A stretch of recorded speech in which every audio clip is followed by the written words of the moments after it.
कदम का ना जाने कब से था इंतजार। एक ना एक दिन आना है तुमको, दिल को मेरे है ये एतबार। मैं खुदा से तेरे सिवा कुछ और ना मांगूंगा।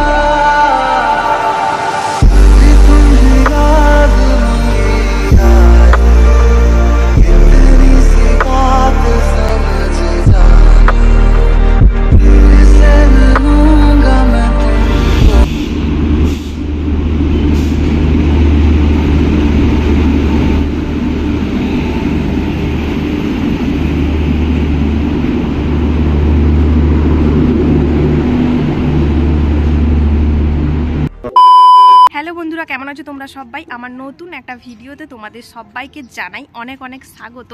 এখন বাজে সকাল 9:25। তো আজকের ব্লগটা আমি এখন থেকেই শুরু করছি। সারাদিন কি করি না করি সবটাই তোমাদের সাথে শেয়ার করব। আর হ্যাঁ, আজকের ব্লগটা কিন্তু কোনো ডেলি ব্লগ নয়, মানে একটু প্রত্যেক দিনের থেকে একটু আলাদা। তো চলো তোমরা ব্লগটা কন্টিনিউ করতে থাকো। আই হোপ আজকের এই ব্লগটা দেখতে তোমাদের বেশ ভালোই লাগবে। চলো। কিন্তু ঘুম থেকে আমি খুব তাড়াতাড়ি করে উঠেছি, উঠে ঘরের সমস্ত কিছু কাজ কমপ্লিট করে তোমাদের সাথে ইন্ট্রো দিলাম, দেখতেই পেলে কোয়ার্টারের বাইরে গিয়ে। তো ইন্ট্রোটা দিয়ে এসে এখন এই যে দেখো ব্রেকফাস্ট করছি। আগের দিন যে পরোটা ভেজেছিলাম ওই পরোটাটা গরম করে একটুখানি সস দিয়ে কিন্তু ব্রেকফাস্ট করে নিলাম।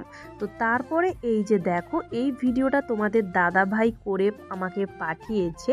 তো তোমাদের দাদাভাই ওইখান থেকে যেহেতু বললাম বেরিয়ে পড়েছে সকাল থেকে, আর আজকেই কিন্তু 2টার দিকে পৌঁছাবে। তো ওই জন্যই এখন দেখো তাড়াতাড়ি করে আমি ভীষণই এক্সাইটেড, ওই জন্যই এখন তাড়াতাড়ি করে রান্না বান্না করব বলে এই যে দেখতেই পাচ্ছ বাগান থেকে শাক তুলে আনলাম। কিছুটা শাক আমাদের বাগান থেকে তুলেছে, আর কিছুটা শাক কিন্তু ওই দিদিভাই ওদের গার্ডেন থেকে তুলে দিল। তো 3 রকমের শাক ভাজা করব। এই যে দেখতে পাচ্ছ এখন এই যে শাকটা আমি জলে ধুচ্ছি, এটা কিন্তু মূলো শাক। এটা দিদিভাই দিল তার গার্ডেন থেকে তুলে পেপারে করে। আর এই যে দেখো ঝুড়িতে যে রেখেছি ওটা হচ্ছে তোমার পুঁই শাক আর তোমার পালং শাক। 3 রকমের শাক কেটে কিন্তু আজকে ভাজা করব। আর শাক ভাজা খেতে কিন্তু আমার খুব ভালো লাগে। তোমাদের দাদাভাইও কিন্তু পেঁয়াজ রসুন দিয়ে শাক ভাজা করলে খেতে খুব ভালোবাসে। আর মাছ মাংস কিন্তু কিছুই নেই, নিরামিষই রান্না হবে আজকে। ওই যে মাছবালা কাকুটা আসতো না, ও কয়েকদিন ধরে একেবারেই আসছে না, কেন জানি না। আর চিকেনও আনা হয়নি। তো ভাবছি কি রান্না করব। তারপরে ভাবলাম যে চলো আজকে নিরামিষই রান্না করে ফেলি। তোমাদের দাদাভাই যেহেতু আজকেই পৌঁছে যাবে, তো রাতের বেলা এলেই কিন্তু মাছ মাংস আনতে যাব। তো ওই জন্যই এখন দেখো শাকগুলো কাটতে বসে গেছি। আমি কিন্তু শাকগুলোকে খুব ছোট ছোট করে কাটার চেষ্টা করছি, দেখে নিশ্চয়ই বুঝতে পারছো তোমরা। আমি কিন্তু শাকগুলোকে খুব ছোট ছোট করে কাটতে পারি না, বড় বড় করে কেটে ফেলি। কিন্তু তাও আজকে কিন্তু আমি চেষ্টা করছিলাম ছোট ছোট করে কাটার, তবুও কিন্তু খুব একটা ছোট হয়নি। কেন বলো তো, খুব শাকগুলোকে যদি ঝিরির ঝিরির করে কাটা হয় না, তাহলে দেখবে ভাজা ওই যে শাক ভাজা টেস্টটা কিন্তু আলাদা রকমের হয়। আমি দেখেছি, মানে অনেকে আমাকে ভেজে খাইয়েছে। আর আমার শাশুড়ি মা কিন্তু শাক ভাজা খুব সুন্দরভাবে ভাজে। আমার কিন্তু খেতে খুব ভালো লাগে শাশুড়ি মার হাতে শাক ভাজাটা। তো যাই হোক ওই রকম কিন্তু আমি কাটার চেষ্টা করলাম, কিন্তু আমি কাটতে পারলাম না। তো যাই হোক তবুও কিন্তু একটু হলেও শাক ভাজা মানে শাকগুলো একটু ছোটো ছোটো হয়েছে। আর আমার শাশুড়ি মা কিন্তু শাকগুলোকে খুব ছোটো ছোটো করে কাটে। তো যাই হোক তারপরে এই যে দেখো তোমাদের দাদাভাই কিন্তু কয়েকটা ভিডিও বানিয়ে আমাকে পাঠিয়েছে। কেন বলো তো, আমি ওকে বলেছিলাম যে তোমাকে তো আমি ভিডিও কল করতে পারছি না, তো তুমি কয়েকটা ভিডিও অন্তত বানিয়ে আমাকে পাঠাবে, কেননা এখানে তো নেট বন্ধ আছে। তো ওই জন্যই আমি তোমাকে ভিডিও কল করতে পারছি না, তো তুমি কয়েকটা ভিডিও বানিয়ে আনবে। তো ও কিন্তু ভিডিও বানিয়েছে। তো কি ভিডিও বানিয়েছে না বানিয়েছে সবটাই দেখতে পাবে, ভিডিও লাস্ট অবধি দেখতে থাকো। আমি কিন্তু মাঝে মধ্যে তোমাদের দাদাভাই যে কটা ভিডিও বানিয়ে এনেছে যাই হোক অ্যাড করে দিয়েছি। ওকে আমি বলেছিলাম যে তুমি কয়েকটা ভিডিও বানিয়ে আনবে, আমি যখন ভিডিও এডিটিং করতে বসবো তো ওই কয়েকটা ভিডিও আমি মাঝে মধ্যে অ্যাড করে দিব। তো যাই হোক তোমাদের দাদাভাই যে ভিডিও বানিয়ে এনেছে তাতে কিন্তু আমি অনেকটাই ধন্য হয়ে গেছি, কেননা তোমাদের দাদাভাই কিন্তু খুব একটা ভিডিও বানায় না, তোমরা তো দেখে বুঝতে পারো। ও কিন্তু ভীষণ পরিমাণে লজ্জা পায়। তো ওকে আমি এখন থেকে চেষ্টা করছি একটা দুটো করে অন্তত বানানোর একটু ওর লজ্জাটা কাটানোর জন্য। তো যাই হোক, এই কটা যে ভিডিও আমার জন্য বানিয়ে এনেছে তাতেই আমি অনেকটাই ধন্য হয়ে গেছি। এই যে দেখো আবার একটা ভিডিও বানিয়েছে, তো টুকটুক করে একটু করে ক্লিপ নিয়েছে, কিন্তু ও দেখে নিশ্চয়ই বুঝতে পারছো। আর ও কিন্তু প্রথমে মানে না বলছিল যে না আমি বানাতে পারবো না, এরকম করে বলছিল। তারপরে আমি যখন মানে আবদার করে বললাম একটুখানি বানিয়ে আনবে, ও কিন্তু বানিয়ে এনেছে। তাছাড়া কি বলতো, একজন সৈনিকের ভালোবাসা কিন্তু আর সবার ভালোবাসার থেকে একটু হলেও আলাদা হয়। ওরা কিন্তু ওর প্রিয় মানুষদের আবদার একেবারেই কিন্তু ফেলতে পারে না। বেশিরভাগ সৈনিক কিন্তু ওদের যে মানে প্রিয় মানুষের প্রিয়জনের ভালোবাসার মানে আবদারের কথাগুলো কিন্তু একেবারেই ফেলতে পারে না। তো যাই হোক, আজকে এই যে দেখো এখন কিন্তু তোমাদের দাদাভাই দিল্লিতে পৌঁছালো। দেখে বুঝতে পারছো, এটা কিন্তু দিল্লিতে প্ল্যাটফর্মে ঢুকলো। তো ও কখন থেকে ভিডিও টুকটুক করে করেছে দেখে নিশ্চয়ই বুঝতে পারছো, এটা কিন্তু দিল্লির প্ল্যাটফর্ম। কেন বলো তো, আমি তো বেশ কয়েকবার গেলাম এলাম, দিল্লির প্ল্যাটফর্মটা কিন্তু বেশ আমার চেনা হয়ে গেছে। আর দিল্লির কিন্তু আমি এখন কিন্তু একা গেলেও কিন্তু বাড়ি চলে যেতেও পারবো। আর দিল্লিতে প্রায় কিছুটা মানে সবটা যে আমি জেনে গেছি এটা বলছি না, তবে কিছুটা কিন্তু দিল্লিতে আমি জানা হয়ে গেছে। কেন বলো তো, বেশ কয়েকবার গেলাম এলাম। তো দেখো এই যে দেখো দিল্লির প্ল্যাটফর্ম দেখে বুঝতে পারছো, দিল্লিতে ট্রেনটা ঢুকলো। তো যাই হোক, তারপরে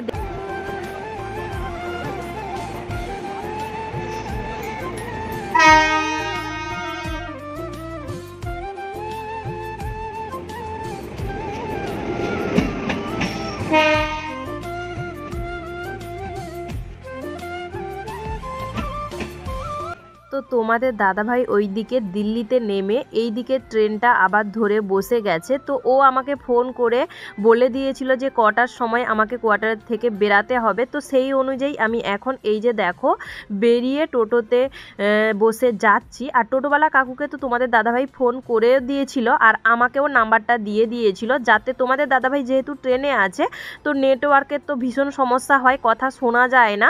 তো ওই জন্যই আমাকে টোটোওয়ালা কাকুর নাম্বারটাও দিয়ে দিয়েছিল। তো আমি এখন ফোন করে ডেকেও নিয়েছি। এখন এই যে দেখো টোটোতে করে যাচ্ছি স্টেশনে আনতে। আর তোমাদের আমি আগের দিন বলেছিলাম যে বন্ধ রেখেছে, হয়তো সব কিছু বন্ধ থাকবে, হয়তো যেতে পারবো না। সত্যি কিন্তু বন্ধ রেখেছিল, কিন্তু মানে কিছু গাড়ি ঘোড়া কিন্তু চলছে দেখছি। আর তোমাদের দাদাভাইও যখন টোটোওয়ালাকে ফোন করলো, ও যখন আসবে বললো, ওই জন্যই কিন্তু এখন যাচ্ছি। আর আমি তো ভীষণ এক্সাইটেড, কেননা তোমাদের দাদাভাইকে আনতে যাওয়ার ভীষণই আমার আগ্রহ ছিল। আর যদি ওকে ইউনিট থেকে গাড়ি করে আনতে যেত তাহলে কিন্তু আমি যেতে পারতাম না। যেহেতু ও টোটো করে আসবে বলল, তাই আমি যাচ্ছি এখন টোটো নিয়ে। আর কোয়ার্টারে থেকেও যে ফৌজিবাবুকে স্টেশনে আনতে যেতে পারছি, এটা কিন্তু অনেকটা সৌভাগ্যের ব্যাপার, তাই না? কোয়ার্টারে থেকেও কিন্তু মানে খুব একটা এভাবে কিন্তু আনতে কেউ যেতে পারে না। কেন বলো তো, ইউনিটের গাড়ি পাঠিয়ে দেয় আসার জন্য। তো যাই হোক, এখন এই যে দেখো আমি স্টেশনে পৌঁছে গেছি। টোটোওয়ালা কাকু ওই সামনের দিকে ওইখানটায় দাঁড়ালো, আমাকে নামিয়ে দিয়েছে। আমি এখন এই যে দেখো হেঁটে প্ল্যাটফর্মের ভেতরে ঢুকবো। আর একটা কথা আমি তোমাদের বলে নিই, তোমরা যে হয়তো ভয়েসটা একটু আলাদা শোনাবে হয়তো। কেন বলো তো, আমি যে এখন ভয়েস ওভারটা দিচ্ছি না, এখন কিন্তু প্রচুর পরিমাণে বৃষ্টি হচ্ছে, ওই জন্যই হয়তো ব্যাকগ্রাউন্ডে তোমরা হয়তো একটুখানি ভয়েসটা মানে আলাদা একটু শব্দ পাবে। তো প্লিজ তোমরা একটু ম্যানেজ করে নিও, কিছু করার নেই, কারণ আমি ভয়েস দিতে বসছি তখনই কিন্তু প্রচুর পরিমাণে বৃষ্টি হচ্ছে। তো যাই হোক, এখন এই যে দেখো আমি প্ল্যাটফর্মের ভেতরে কিন্তু ঢুকে গেছি। আর এখানটা আমি এখন প্ল্যাটফর্মের টিকিট কাটবো না, তো কিন্তু আমাকে 500 টাকা পুলিশ জরিমানা করলে কি হবে, ওই জন্যই ভাবলাম যে চলো 10 টাকা দিয়ে অন্তত প্ল্যাটফর্ম টিকিটটা কেটে নিই। তো ওইখানে দেখলাম যে সবাই লাইন দিয়ে প্ল্যাটফর্ম টিকিট কাটছে, আমিও কাটবো বলে দাঁড়ালাম। তো যাই হোক, তারপরে এই যে দেখো এই একটা ভিডিও একটা বনু বানিয়ে দিয়েছে, একটা বনুর সাথে স্টেশনে দেখা হলো। তো আমি প্রথম থেকেই ভাবছিলাম যে কিভাবে ভিডিও বানাবো, একা একা তো চলে এলাম, ভিডিও কিভাবে বানাবো। তো যাই হোক, স্টেশনে একটা বনুর সাথে দেখা হয়ে গেছিলো। ওই বনুটাকে আমি বলেছিলাম যে আমি ভিডিও বানাই, আমার ইউটিউবে চ্যানেল আছে। তো ও রীতিমতো কিন্তু কয়েকটা ভিডিও আমাকে বেশ বানিয়ে দিয়েছে। তো কোয়ার্টার থেকে যখন আমি এসছিলাম, আশেপাশের দিদিকে কয়েকজন দিদিভাইকে বলেছিলাম, একজন দুজন দিদিভাইকে বলেছিলাম, কিন্তু কেউ আসেনি, কেননা সবার ঘরে বাচ্চা পড়াশোনা করে, স্কুল আছে, ওদের সমস্ত পড়াশোনার ব্যাপার আছে। তো কেউ কিন্তু আমার সাথে আসতে আসেনি। তো তারপরে আমি ভাবলাম যে চলো সবাইকে পাশে পাবো, এরকমটা কোনো কিছুই কিন্তু নয়। আমার যখন মন চাইছে, আর একা সবসময় একটা কথাই মাথায় রাখি আমি, কি বলতো, যে একা এসছি পৃথিবীতে, আমি একা এসছি আর যাবো যখন একা যাব, তাহলে কেন কোনো কিছু একা আমি করতে পারবো না? নিশ্চয়ই করতে পারবো। তো এই ভেবেই কিন্তু আমি কোয়ার্টার থেকে বেরিয়েছি, আমাকে একা করতে হবে এই ভেবেই কিন্তু বেরিয়েছি। তো যাই হোক, বিশেষ করে কি বলতো, আমি ভীষণই এক্সাইটেড ছিলাম তোমাদের দাদাভাইকে আনতে যাওয়ার জন্য, এটাই হচ্ছে আমার মেন কথা। তো যাই হোক, এখন এই যে দেখতে পাচ্ছ তোমাদের দাদাভাই ট্রেনটা এখন এই যে দেখো প্ল্যাটফর্মে ঢুকছে। তোমাদের দাদাভাই এই ভিডিওটা করেছে, বুঝতেই পারছো প্ল্যাটফর্মে ঢুকবে, কতগুলো স্টেশন প্ল্যাটফর্ম আছে দেখে বুঝতে পারছো আমাদের এখানটা। তো যাই হোক, ওই বনুটা যে ভিডিও বানিয়ে দিয়েছিল, ওই বনুটা আমার চ্যানেলের লিঙ্ক চাইছিল, কিন্তু আমি ওকে বলে দিয়েছিলাম নামটা, কিন্তু যেহেতু নেট ছিল না ওই সময়, ওই জন্যই কিন্তু ওকে লিঙ্কটা দিতে পারিনি। আর ওর ফোন নাম্বারটাও আমার কিন্তু নেওয়া হয়নি, বেশ কয়েকটা ভিডিও কিন্তু ওই বনুটা বানিয়ে দিয়েছিল। আচ্ছা, আর একটা কী কথা বলো তো, ইচ্ছে যদি থাকে না, উপায় কিন্তু স্বয়ং ঈশ্বরই তোমাকে দেখিয়ে দেয়, এটা কিন্তু একেবারে বাস্তব কথা। আমি দেখেছি, আমি যখনই বিপদে পড়েছি তখন কিন্তু আমাকে আমি যে কোনো একটা উপায় পেয়ে গেছি, এটাই হচ্ছে কথা। কিন্তু সব সময় যে কাউকে পাশে পাবো এরকমটা তো নয়, তাই না?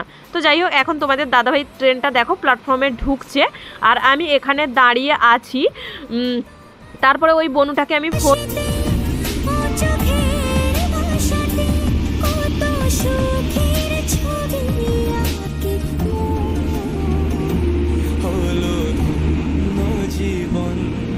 তো যাই হোক, আজকের এই ভিডিওটা কিন্তু আজকে আমি তোমাদের সাথে এই পর্যন্তই শেয়ার করছি, কেননা ভিডিওটা অনেকটাই বড় হয়ে গেছে, ওই জন্যই আমি দুটো পার্টে ভাগ করে দিয়েছি। আজকে আমি তোমাদের সাথে ফার্স্ট পার্টটা শেয়ার করলাম, আর সেকেন্ড পার্টটা আমি কালকে তোমাদের সাথে শেয়ার করব।